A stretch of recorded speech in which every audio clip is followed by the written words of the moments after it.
আসসালামু আলাইকুম, welcome back to my channel. দর্শক, আপনারা সবাই কেমন আছেন? আশা করি ভালো আছেন। আমিও আল্লাহর রহমতে ভালো আছি। আজকে বরাবরের মতন কিছু রেসিপি নিয়ে আপনাদের মাঝে আমি চলে এলাম। আজকের রান্নাটি হচ্ছে আমার মা করবেন, কারণ আমি আজকে 4-5 দিন ধরে অনেক অসুস্থ। এজন্য মায়ের বাসায় চলে এসেছি। রান্না করে খাওয়ার মতো কোনো অবস্থা নেই আমার। আপনারা সবাই আমার জন্য দোয়া করবেন। আজকে আমার মা রান্না করবেন কবুতরের মাংস আর মিষ্টি কুমড়ো দিয়ে মাছের ঝোল। আমি অসুস্থ দেখে এই জন্য আমার মা আজকে কবুতরের মাংস রান্না করছে। আমার আজকের এই ভিডিওটি কাছে দূরে দেশ কিংবা বিদেশ থেকে যদি দেখে থাকেন, তাহলে আমার সম্পূর্ণ ভিডিওটি কন্টিনিউ করার চেষ্টা করবেন।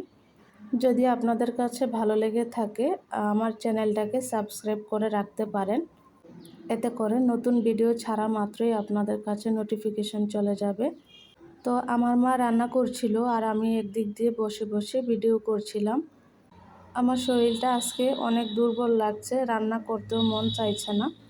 এর জন্য মায়ের বাসায় চলে আসলাম। তা আমার মা মাছগুলো আগে ভেজে নিল।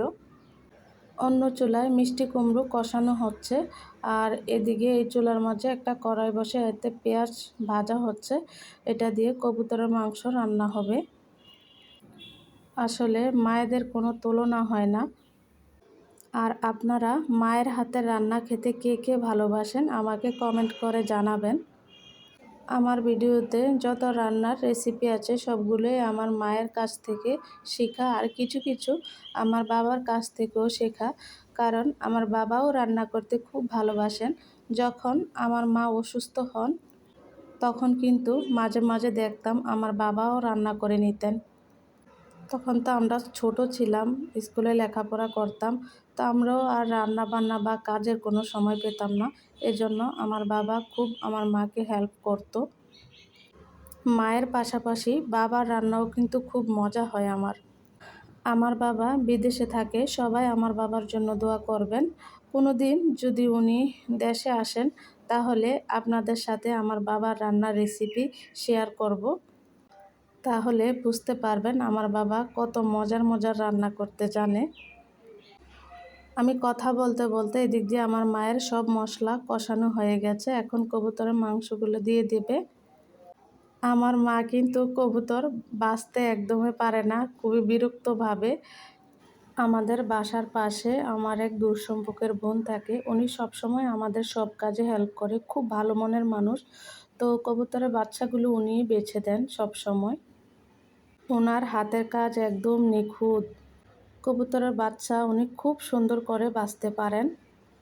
আমার মাও কিন্তু অসুস্থ, অথচ দেখেন আমি অসুস্থ হওয়াতে উনি মনে হয় যেন পাগল হয়ে যাবে, কি রান্না করবে না কি রান্না করবে।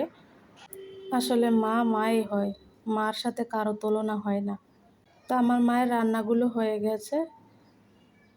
হ্যাঁ বন্ধুরা, মায়ের হাতের রান্নাগুলো কেমন হয়েছে আপনারা কমেন্ট করতে কিন্তু ভুলবেন না।